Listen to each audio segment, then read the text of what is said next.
لیکن عدل کا جو صحیح مفہوم ہے وہ یہ ہے کہ جو بندہ جتنا ڈیزرو کرتا ہو اس کو اتنا حق دیا جائے، جس کے جتنے رائٹس ہیں اس کو اتنے رائٹس دیے جائیں، بیوی کے جتنا حق ہے، ماں کا جتنا حق ہے، باپ کا جتنا حق ہے، اولاد کا جتنا حق ہے، امپلائر کا جتنا حق ہے، یعنی دنیا میں معاشرے میں ہر انسان کو جو حق اس کا بنتا ہے، اس کا جو رائٹ ہے، اس کو اس کے مطابق اس کے ساتھ معاملہ کیا جائے، اس چیز کا نام ہے عدل کرنا۔ تو اللہ تعالیٰ حکم دیتا ہے تو میں عدل کا۔ اب ایک لمحے کو سوچئے، اگر سوسائٹی میں جو بندہ جو رائٹ رکھتا ہے اس کے رائٹس اس کو دے دیے جائیں گے تو کہاں فساد ہوگا، کہاں قتل و غارت ہوگا، کہاں پریشانی آئیں گی۔ اللہ کہہ رہا ہے اس لیے اللہ تعالیٰ تمہیں حکم دیتا ہے عدل کا، انصاف کا۔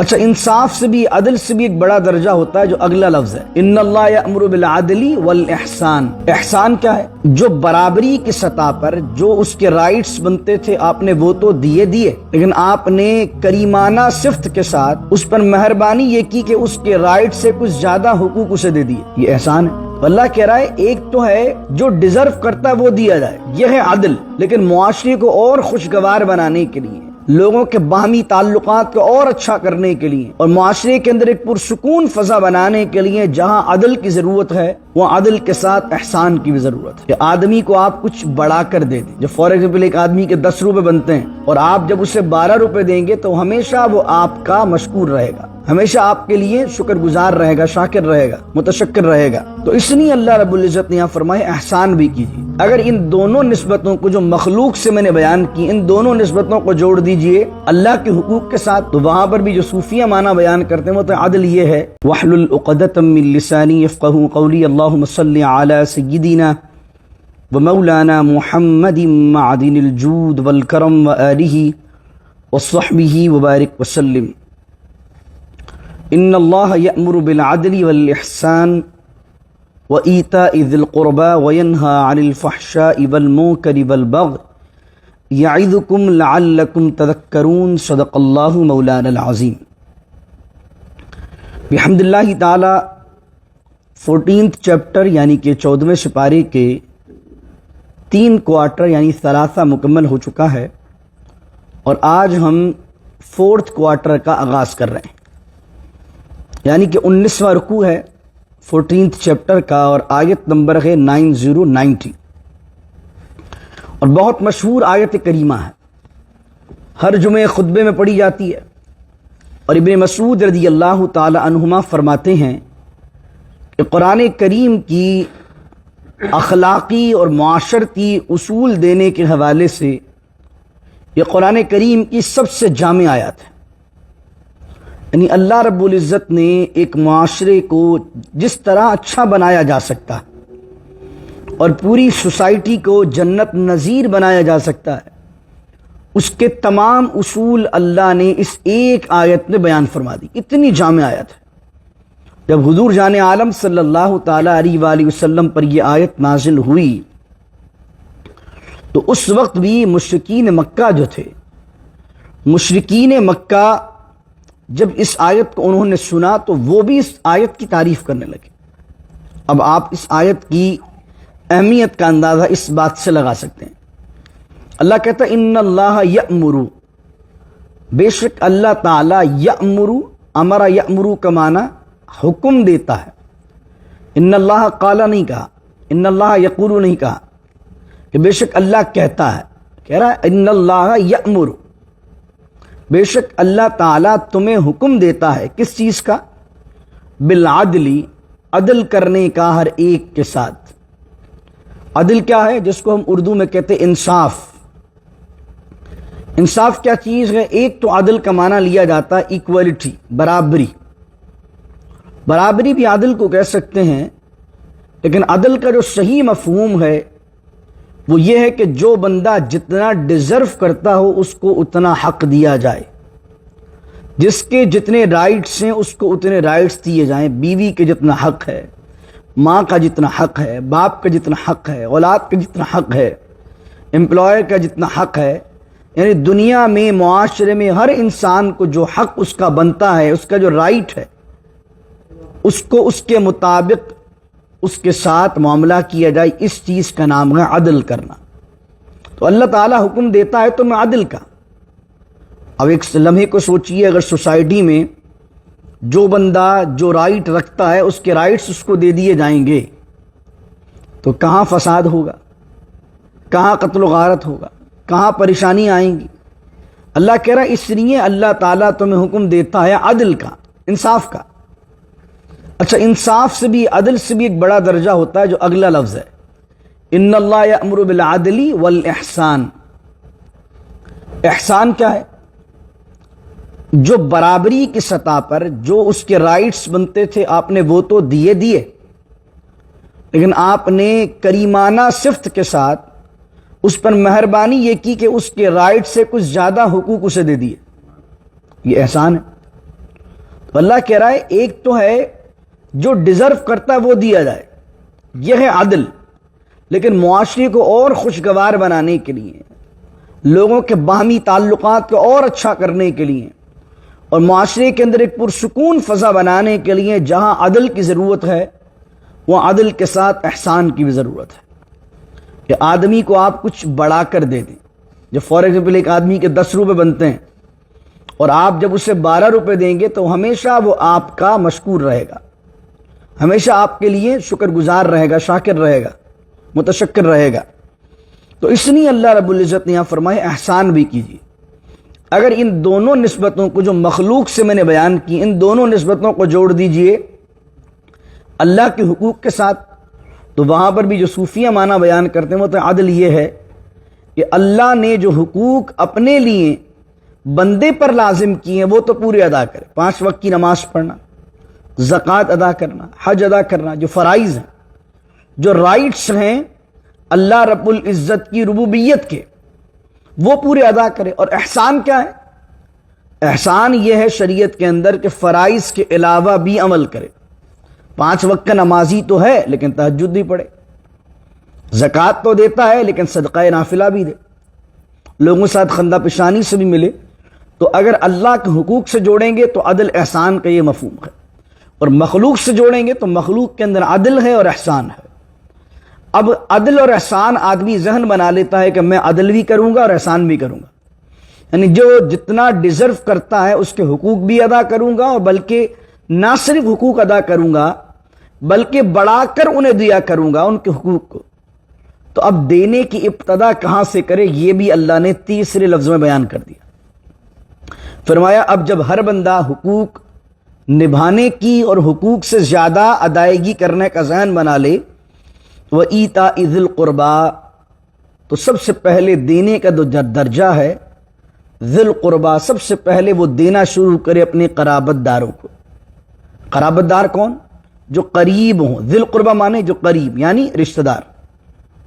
آپ نے دیکھا یأمر بالعدل والاحسان وإیتاء ذی القربہ، کہ 3 چیزیں بیان کر دی۔ عدل احسان کا ذہن بن جائے تو اب تیسرا درجہ دینا کس کو ہے؟ سب سے پہلے دینا شروع کرو اپنے رشتہ داروں سے۔ بہن غریب ہے، بھائی غریب ہے، چاچا غریب ہیں، ماما غریب ہیں، پھپھو غریب ہیں، خالہ غریب ہیں، کزن غریب ہے۔ سب سے پہلے دینے کی ابتدا اپنے گھر والوں سے کیجیے، اپنے رشتہ داروں سے کیجیے۔ اس کا ایک خاص پہلو ہے شریعت میں۔ ہر خاندان میں کچھ نہ کچھ لوگ ہوتے ہیں جو مخیر ہوتے ہیں، ویلدی ہوتے ہیں، امیر ہوتے ہیں۔ اگر وہ 4-5 امیر صرف اپنے رشتہ داروں کو ٹیک کیئر کر لیں تو پھر معاشرے کے اندر بھیک منگنا اور بھیک منگے ختم ہو جائیں گے، کیونکہ ہر بندہ اپنی فیملی کو، اپنے رشتہ داروں کو دے رہا ہوگا تو ضرورت نہیں پڑے گی پھر این جی اوز کی بھی، ضرورت نہیں پڑے گی کسی غیر آدمی کے انوالو ہونے کی بھی۔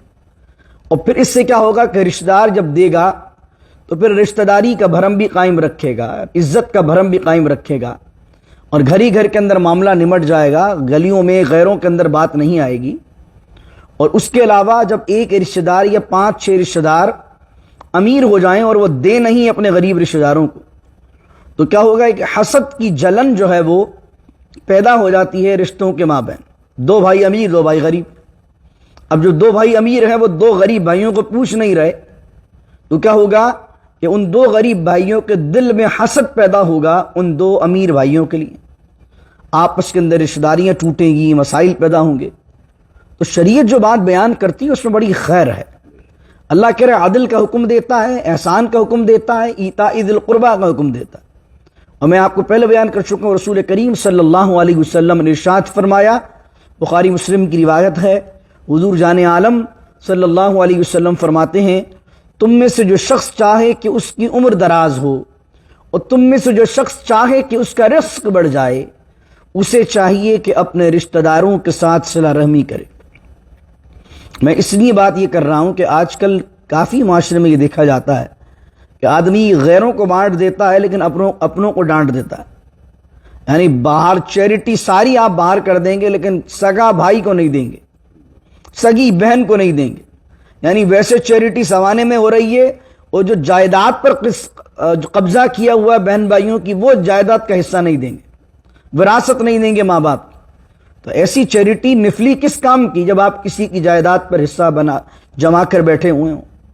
آپ کو تو عدل کرنا چاہیے، اور عدل تو کیا کہ جو حصہ بہن بھائیوں کو بن رہا ہے وہ تو دیجئے، اور جو اللہ نے دیا آپ ایکسٹرا دے دیے کہ الحمدللہ تمہارے بڑے بھائی کو اللہ نے ویسے ہی بہت نواز دیا ہے، تو یہ لو، یہ تو تمہارا حصہ بنا اماں ابا کی پراپرٹی میں سے، یہ تھوڑا اور لے لو۔ یہ کیا ہو گیا؟ عدل کے ساتھ احسان ہو گیا۔ اور عدل اور احسان کے ساتھ کیا ہو گیا؟ ایتاء ذی القربیٰ بھی ہو گیا۔ جب یہ تینوں کام کر لیں گے، حضور فرماتے ہیں اللہ عمر بھی بڑھائے گا، عمر میں برکت بھی دے گا، اور روزی اور رزق بھی بڑھائے گا، کیونکہ اب جن بہن بھائیوں کو آپ دیں گے وہ بہن بھائی، وہ رشتہ دار آپ کے لیے دعا کریں گے، اور ان کی دعا کی برکت سے اللہ آپ کے رزق میں اضافہ فرمائے گا۔ یہ چیزیں ہو گئی تین، عدل، احسان اور ایتاء ذی القربیٰ۔ اب ان تینوں کو آپ معاشرے کے اندر، سوسائٹی کے اندر کسی بھی پہلو سے نافذ کر دیں، یہ تین چیزیں ایسی ہیں، اتنی جامع ہیں اور اتنی گہرائی ہے ان چیزوں میں، اگر آپ کسی معاشرے کے اندر بھی ان چیزوں کو نافذ کر دیں گے، وہ معاشرہ پرسکون ہو جائے گا، اس معاشرے سے کرائم ریٹ بالکل ختم ہو جائے گا۔ اللہ اکبر۔ اب اللہ انہی کے مقابلے میں تین چیزوں سے منع کرتا ہے، تین چیزوں کا حکم دیتا ہے اور تین چیزوں سے منع کرتا ہے، اور جو حکم دیتا ہے وہ الفاظ استعمال ہوتے ہیں یأمر، اور جہاں منع کرتا ہے تو نہا، ینہا، اس کا مقصد ہوتا ہے منع کرنا، وینہا، اور اللہ منع کرتا ہے عن الفحشاء، ہر بے حیائی اور بری بات سے۔ فحشاء کسے کہتے ہیں؟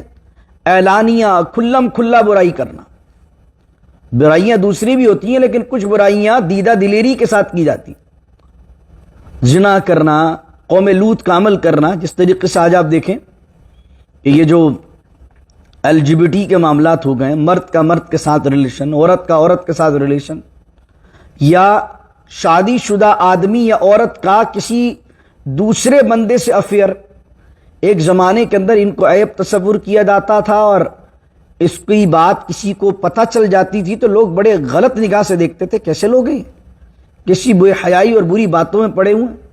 اب وہ جو فحشاء تھا، وہ فحشاء کھلے عام اور اعلان کیا جا رہا ہے، العیاذ باللہ تعالی۔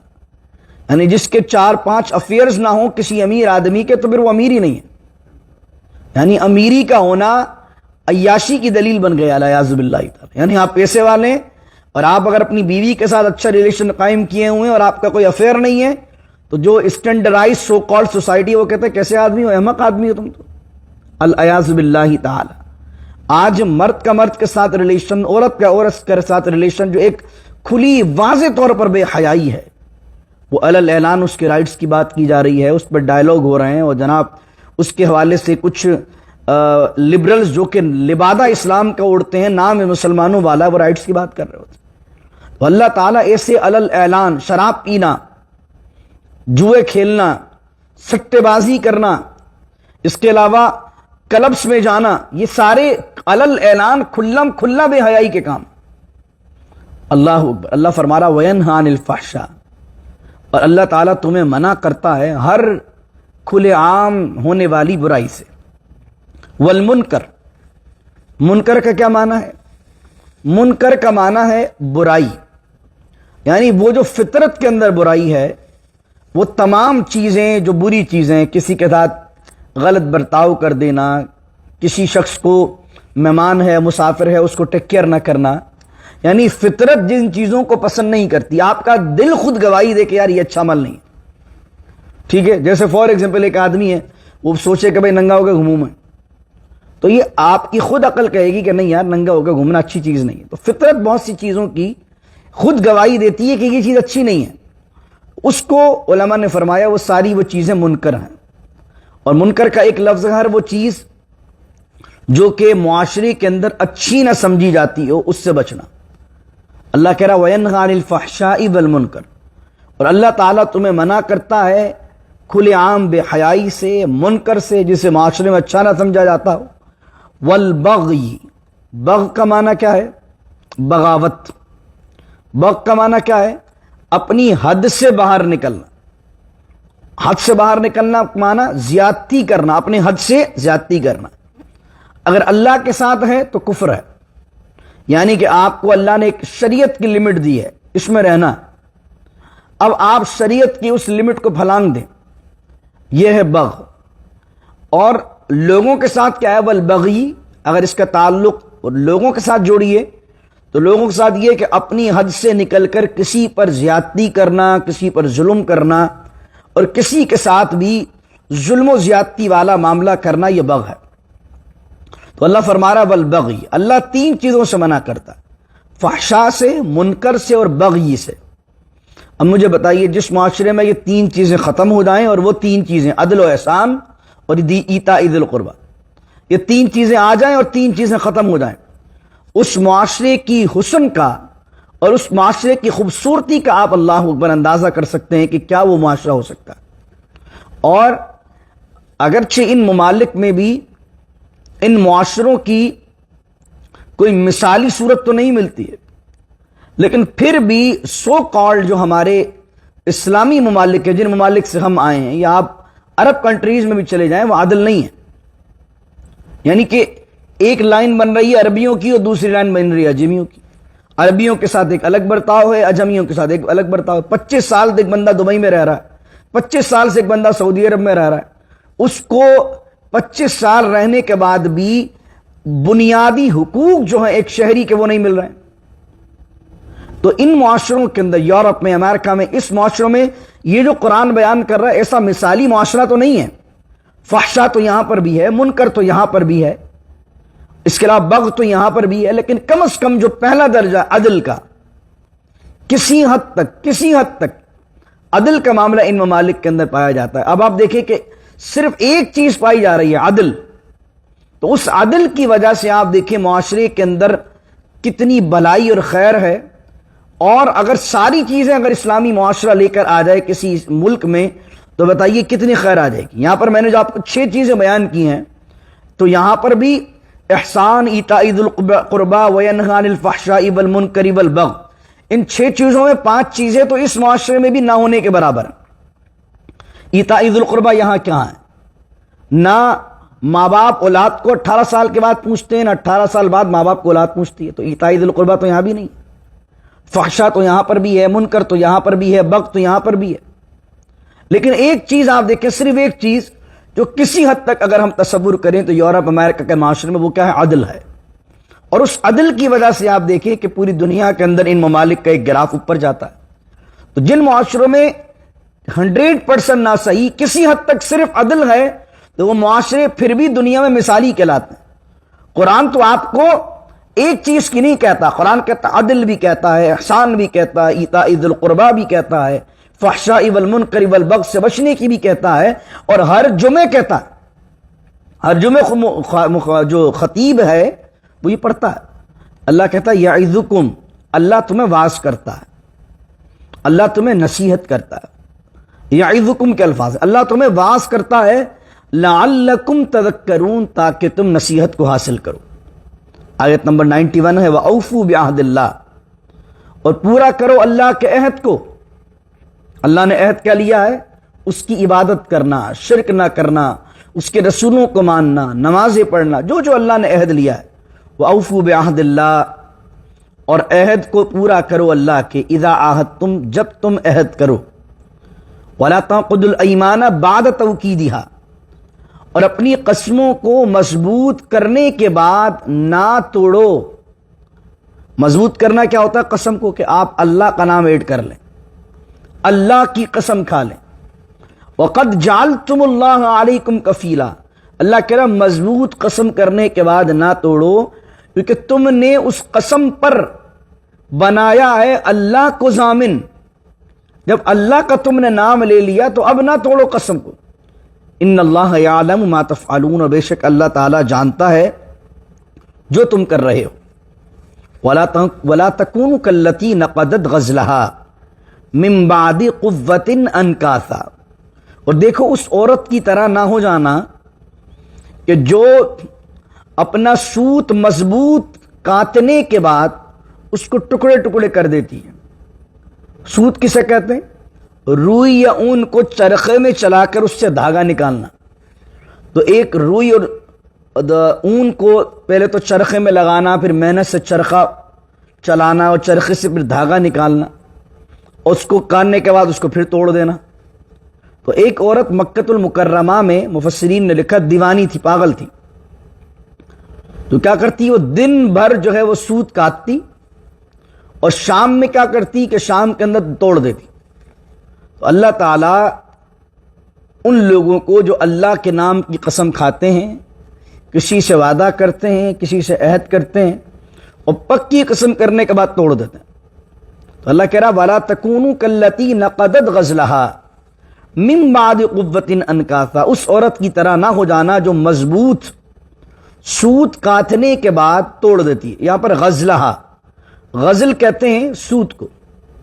تو ایک بڑے مشہور بزرگ گزرے ہیں امام غزالی۔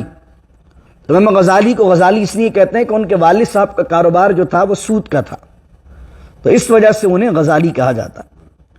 تو فرمایا تتخذون ایمانکم، اور تم بناتے ہو ایمانکم۔ اب دیکھیں، ایک ہوتا ہے ایمانکم اور ایک ہوتا ہے ایمانکم، فرق کیا ہے ان میں؟ ایمانکم تمہارا ایمان، اور الف پر آپ زبر لگا دیں گے تو ترجمہ مختلف ہو جائے گا۔ ایمانکم تمہاری قسمیں، ایمان فیت اور ایمان قسم۔ تتخذون، اور تم بناتے ہو ایمانکم اپنی قسموں کو، دخلم بینکم آپس میں فریب کرنے کا ذریعہ، فریب کرنے کا، مکاری کرنے کا بہانہ کرتے ہو اس قسم کو۔ کیا کہ ان تکون امتن ہی اربا من امہ، تاکہ ایک گروہ دوسرے سے فائدے میں بڑھ جائے، اس لیے اللہ کی نام کی قسموں کو تم آپس میں فساد کا ذریعہ بناتے ہو۔ استغفر اللہ العظیم۔ اب آپ یہ دیکھیے کہ یہ ایک طرف تو اشارہ، جو علماء یہ کہتے ہیں کہ اس میں اشارہ اہل کتاب کی طرف ہے، تو دوسری طرف اشارہ دیکھ لیجئے کہ مسلمان کیا کر رہے ہیں۔ دیکھیں مارکیٹس میں کبھی چلی جائیے مسلمانوں کی، یہ قسمیں اور وہ قسمیں، اللہ کی قسم، خدا کی قسم، اس کی قسم، اس کی قسم، قرآن کی قسم، استغفر اللہ العظیم۔ یہ قسمیں کس لیے کھا رہے ہوتے ہیں؟ تاکہ آپس میں ان قسموں سے فریب دے سکیں، اللہ کے نام کو لے کر فریب دے سکیں۔ آپ دیکھیں اللہ کا نام لے کر اللہ تعالیٰ فریب کرنے کی مذمت کر رہا ہے۔ تو ایک بندہ جو پورا اللہ والا لباس بنا لے، اپنے آپ کو نمازی شو کروائے، داڑھی رکھ لے، جبہ قبہ پہن لے، اور تمام چیزیں کرنے کے بعد پھر معاشرے میں، سوسائٹی میں لوگوں کو چیٹ کرے، تو اللہ کا نام لے کر اگر کوئی صرف قسم کھا کر دھوکہ دیتا ہے تو اللہ تو اس کی مذمت کر رہا ہے۔ جو پورا لباس اپنا اللہ والا بنا کر لوگوں کو چیٹ کرتا ہے، اللہ تعالیٰ کی بارگاہ میں اس مردود کا کیا مقام ہوگا، وہ کتنا اللہ کی بارگاہ کے اندر مذمت کے قابل ہوگا، اور کل قیامت کے دن اللہ تعالیٰ اس کا کیا حشر فرمائے گا کہ جو اللہ والوں کا لباس پہن لے، نمازی بنے۔ تو آج کل معاشرے میں، سوسائٹی میں کچھ لوگ باقاعدہ مارکیٹ سے ادھار اٹھانے کے لیے ابتدا میں 2-3 حج کر لیتے ہیں، 2-3 عمرے کر لیتے ہیں، داڑیاں رکھ لیتے ہیں، معاشرے میں پہلے اپنے آپ کو دکھاتے ہیں کہ بھائی اب وہ بہت اچھے بن گئے، نمازی اور حاجی آدمی ہیں، معاشرے سے، سوسائٹی سے، مارکیٹ سے پیسہ اٹھا لیتے ہیں، اور بڑا ایک رقم اٹھانے کے بعد بندہ غائب، ڈیفالٹر۔ یہ سوسائٹیز میں اور مارکیٹس میں ہو رہا ہے، یہاں پر بھی ہو رہا ہے، امریکہ میں بھی، اور ہمارے ممالک جہاں سے مائیگریٹ کر کے ہیں وہاں پر بھی ہو رہا ہے۔ تو اب ایسے لوگ کہ جو دینداری کو دکھا کر لوگوں کو فریب دیں، دین کو بیچیں اور دین کی وجہ سے لوگوں کو چیٹ کریں، تو اب سوچئے ان کا کیا انجام ہوگا کہ جب اللہ تعالیٰ کو یہ پسند نہیں ہے کہ کوئی میرا نام لے کر جھوٹی قسم کھائے اور قسم کو توڑے۔ جب میرا نام استعمال کسی نے کر لیا تو اب آندھی آئے کہ طوفان آئے، جان چلی جانی چاہیے، لیکن آدمی کو اپنی بات سے پیچھے ہٹنا نہیں چاہیے. لیکن دوسری طرف حضور علیہ السلام نے فرمایا کہ اگر کسی نے قسم کھا لی ہو ناجائز کام کے کرنے پر تو کیا وہ ان آیات کو دلیل بنا سکتا کہ میں نے تو اللہ کی قسم کھائی اب تو میں کروں گا. جیسے ایک آدمی ہے, اس نے کہہ دیا کہ خدا کی قسم, اللہ کی قسم, میں آئندہ اپنے بھائی کا چہرہ بھی نہیں دیکھوں گا, یا میں اپنی بہن سے نہیں ملوں گا. اب آدمی کہے کہ نہیں بھائی میں نے اب اللہ کی قسم کھائی ہے تو میں نہیں ملوں گا. تو حضور علیہ السلام نے یہاں رہنمائی فرمائی کہ اگر تم ایسا کام کر بیٹھو کہ جو غلط کام ہو اور دوسری طرف بھلائی ہو تو پھر تم اپنی قسم توڑو اور قسم کا کفارہ دو. تو کیا پتہ چلا, ایک تو ہر وقت اللہ کے نام کو استعمال نہیں کرنا چاہیے. جیسے ذرا سے جھگڑے میں قرآن کو بیچ میں لے آتا ہے, قرآن پہ ہاتھ رکھ کے بتاؤ, قرآن پہ ہاتھ رکھ کے بتاؤ. ارے بھائی تمہارے گھر کے آپس کے مسائل ہیں, قرآن کیا آپس کے جھگڑوں میں بیچ میں ہاتھ رکھنے کے لیے آیا یا ہدایت لینے کے لیے آیا؟ تو چھوٹی سی بات پر قرآن کو بیچ میں لانا, چھوٹی سی بات پر اللہ کو, اس کے رسول کو بیچ میں لانا, ان کے نام کی قسمیں کھانا, العیاذ باللہ تعالی. تو عرض کر رہا ہوں کہ میں, اللہ یہ کہہ رہا ہے کہ کس لیے, صرف اس لیے کہ ایک گروہ سے دوسرا گروہ فائدے میں بڑھ جائے, اس لیے اللہ کے نام کی قسمیں کھائی جا رہی ہیں. اللہ کہہ رہا ہے انما یبلوکم اللہ بہ, اور بے شک اللہ تعالیٰ اس طرح تمہیں آزماتا ہے کہ کون حق پرست ہے اور کون دولت پرست ہے, کس کو اپنے فائدے کی لگی ہے, کس کو دین کی لگی ہے. ابھی تو ہم تمہیں دیکھیں گے, تمہیں فائدہ نظر آیا تو تم اللہ کا نام استعمال کر کے فائدے پہ لپک پڑتے ہو, یا اللہ کا نام یاد رکھتے ہوئے حلال و حرام کی تمیز رکھتے ہو. وَلَيُبَيِّنَنَّ لَكُمْ يَوْمَ الْقِيَامَةِ, اور تاکہ وہ تمہیں بیان کر دے گا قیامت کے دن, مَا كُنتُمْ فِيهِ تَخْتَلِفُونَ, جس میں تم اختلاف کر رہے ہو. آخری آیت ہے آج کے درس کی. فرمایا وَلَوْ شَاءَ اللَّهُ لَجَعَلَكُمْ أُمَّةً وَاحِدَةً وَلَكِنْ يُضِلُّ مَن يَشَاءُ وَيَهْدِي مَن يَشَاءُ وَلَتُسْأَلُنَّ عَمَّا كُنتُمْ تَعْمَلُونَ. اور اگر اللہ چاہتا تو تمہیں بنا دیتا ایک امت واحد. اگر اللہ چاہتا تو تمہارے درمیان یہ اختلاف ہی نہیں ہوتے. اللہ اس دنیا کو بناتا اور سب کو ہی مسلمان بنا دیتا.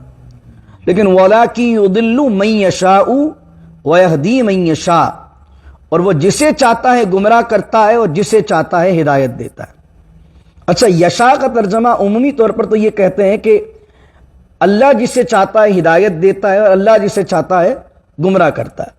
ایک اور ترجمہ جو اکثر میں اس کا مفہوم واضح کرنے کے لیے آپ کو بیان کرتا ہوں کہ آدمی یہ سوچے کہ بھئی اللہ نے مجھے چاہا گمراہ کرنا تو میں گمراہ ہو گیا, اللہ نے مجھے چاہا ہدایت دینا تو میں ہدایت پر آ گیا, تو اس میں میرا کیا قصور ہے.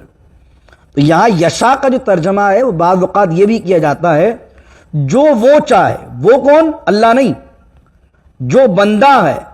بندہ اگر ہدایت چاہے گا تو اللہ ہدایت دے دے گا, بندہ اگر گمراہی چاہے گا تو جو بندے کی چاہت ہے, کیونکہ اختیار اور ولنگ پاور جو ہے اللہ رب العزت نے اس عالم میں, دنیا میں بندے کو دے دیا. اور اب بندہ چاہے گا گمراہی تو اللہ گمراہ کر دے گا, بندہ چاہے گا ہدایت تو اللہ ہدایت دے دے گا. وَلَتُسْأَلُنَّ, اور ضرور سوال کیا جائے گا ان سے, اما کنتم تعملون, اس چیز کے بارے میں جو تم عمل کرتے رہے ہو. قیامت کے دن ایک ایک چیز کے بارے میں پوچھا جائے گا. سیکنڈ لاسٹ آیت وَلَا تَتَّخِذُوا أَيْمَانَكُمْ, وہی بات ریپیٹ ہوئی لیکن اس کے بعد کچھ الگ بات ہو رہی ہے. وَلَا تَتَّخِذُوا, نہ بناؤ, ایمانکم, اپنی قسموں کو, دخلم بینکم, اپنے درمیان مکاری اور فریب کا ذریعہ, فتزل قدم بعد ثبوتها, کہ اس جھوٹی قسمیں کھانے کے بعد یا قسم توڑنے کے بعد یا فریب کرنے کے بعد, فتزل قدم بعد ثبوتها, کہ تمہارے پیر مضبوطی کے بعد ڈگمگا جائیں. مضبوطی کے بعد مطلب اسلام پر تم آ گئے ہو, اور اب اگر جھوٹی قسمیں کھاؤ گے, اپنے قسموں کو کھا کر توڑو گے, تو تم اسلام پر تمہارے قدم مضبوطی سے جمے ہوئے ہیں, اور تم کیا کرو گے کہ اب اس قدم تمہارے ڈگمگا جائیں گے. وَتَذُوقُوا السُّوءَ بِمَا صَدَدتُّمْ عَنْ سَبِيلِ اللَّهِ, اور تم چکھو گے بہت برا عذاب, بِمَا صَدَدتُّمْ عَنْ سَبِيلِ اللَّهِ, اس وجہ سے کہ تم لوگوں کو اللہ کی راہ سے روکتے تھے.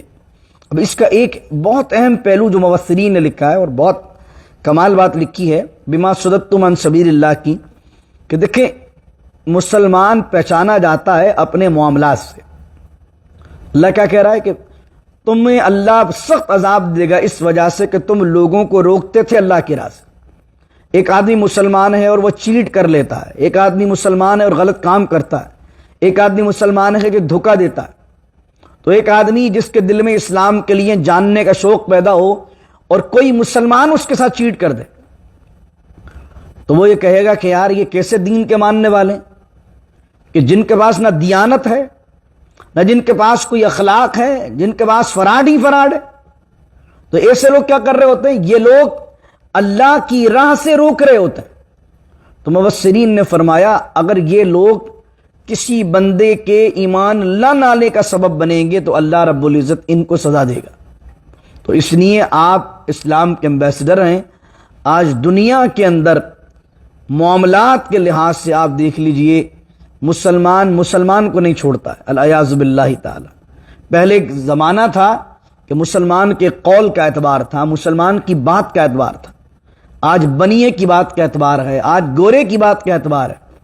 آج آپ امریکہ میں دیکھ لیں، آپ خود جانتے ہیں کہ آپ اگر کسی امپلائی ہیں کسی دیسی کے تو وہ آپ کے ساتھ کیا تماشا لگاتا ہے، کیا وہ شیطان بن جاتا ہے، اور آپ اگر امپلائی ہیں گورے کے تو وہ آپ کے بینیفٹس کا کتنا خیال کرتا ہے۔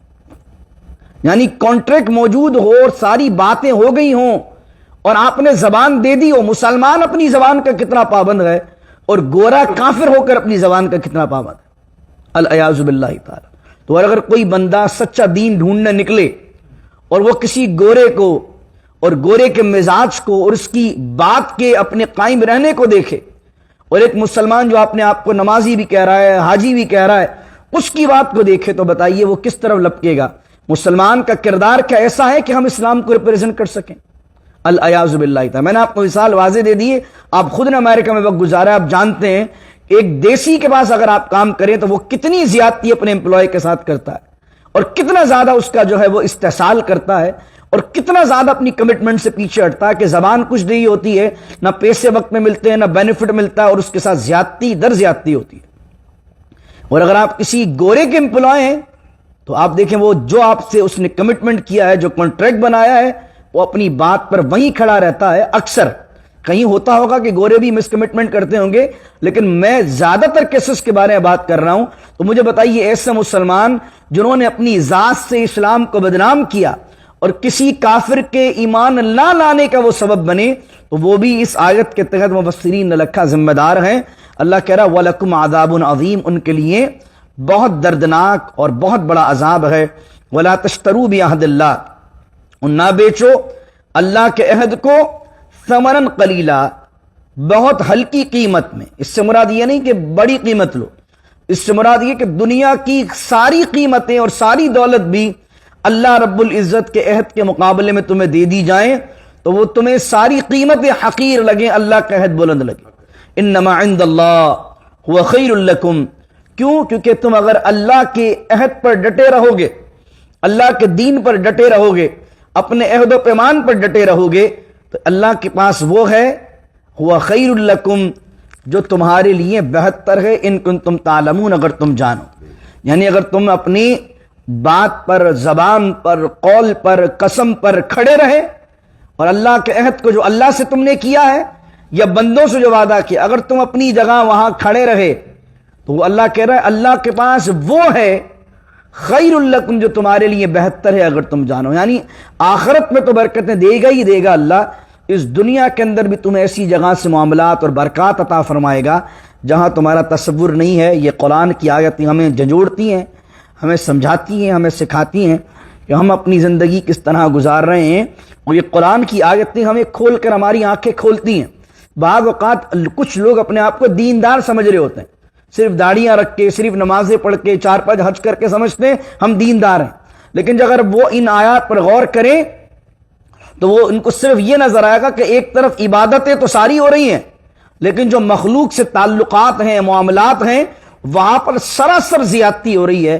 تو ایسا آدمی جو اپنے آپ کے اندر یہ زوم کر کے بیٹھا ہے کہ وہ بہت بڑا دیندار آدمی ہے، لیکن اگر اللہ کے مخلوق کو اگر وہ تکلیف دیتا ہے اور اللہ کی مخلوق کے ساتھ ظلم و زیادتی کرتا ہے، اس کا دین سے کوئی واسطہ نہیں ہے، دیندار ہونا تو بڑی دور کی بات ہے۔ دعا کیجیے اللہ رب العزت سے اللہ رب العزت ہمیں دین پر صحیح معنوں میں عمل کرنا نصیب فرمائے، اور جو فرمایا عدل کا، احسان کا، ایتاء ذی القربہ کا، اللہ ہم نے جو حکم دیا ہے اس کی پابندی، اس کی اطاعت کرنا نصیب فرمائے، اور جو فرمایا ہے فحشائی والمنکر والبغی، اللہ تعالی ہمیں اس سے بچنا، اپنی اولادوں کو بچانا، دوسروں کو بچانا ہمیں نصیب فرمائے۔ اور جہاں وعدے کی پاسداری ہے، جہاں قسم کی پاسداری ہے، جہاں اللہ کے عہد کی پاسداری ہے، ہمیں وعدوں کا امین بنائے، اور اللہ سے جو وعدے کیے ہوں، بندوں سے جو وعدے کیے ہوں، اس کے پورے کرنے کی ہمت و طاقت و توفیق عطا فرمائے۔ بسم اللہ الرحمن الرحیم، الحمدللہ رب العالمین والصلاة والسلام علی اشرف الانبیاء والمرسلین، اللہم نور قلوبنا بالقرآن العظیم وزین اخلاقنا بالقرآن العظیم وادخلنا الجنة بالقرآن العظیم ونجنا من النار بالقرآن العظیم، وصلی اللہ تعالی علی خیر خلقہ محمد وعلى آلہ وصحبہ اجمعین برحمتک یا ارحم الراحمین، لا الہ الا اللہ محمد رسول اللہ صلی اللہ علیہ وسلم۔